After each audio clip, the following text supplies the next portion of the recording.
And joining us now to discuss what the president and states could possibly do to limit mail-in voting and machine voting is Michael Waldman, president and CEO of the Brennan Center for Justice at NYU's School of Law. Thanks so much for joining us in studio. And it's a great studio. Thank you so much.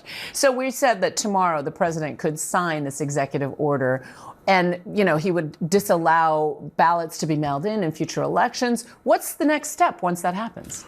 Well, if he really tries to do that, it will be legally challenged because he does not have the power to do that. The Constitution is very clear. States run elections. Congress has a role to set national standards. And under the law and the Constitution, presidents have no role, and certainly not the ability to sort of seize control of the machinery of elections.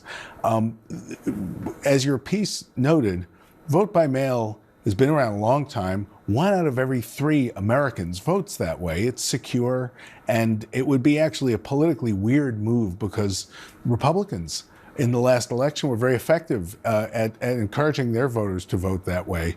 But this is part of a larger move that we see where President Trump and his administration, in a very much, I think, unprecedented way, are trying to intervene in the election to undermine confidence in advance. And he's also saying that he's going to try to get Republican governors to go along to help block some of these mail-in measures. Is that a viable path? Well, it's possible that you could see states try to pass laws doing that, although they've pulled back from that particular thing because so many voters like it. But that it is right that voting laws should be made by legislatures, not by presidential edict. And so much of this stuff is just things he does not have the power to do. It's an attempt, as he said, when he announced that he was going to try to do this executive order. He said, well, Vladimir Putin told me very proudly that you can't have honest elections unless you have mail-in voting, if you have mail-in voting. Now, I think it's kind of astonishing to cite Vladimir Putin as an expert on honest elections. But he also said that the states are merely, quote, agents for the president in counting the votes. Again, that's not what the Constitution says.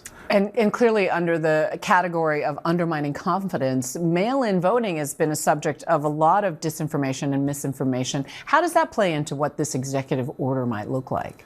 Well, so much of this, I suspect, is part of trying to sort of kick up dust and stir up doubts about the election, because it's going to be an important election. The midterm elections next year will determine who controls Congress and many, many other offices.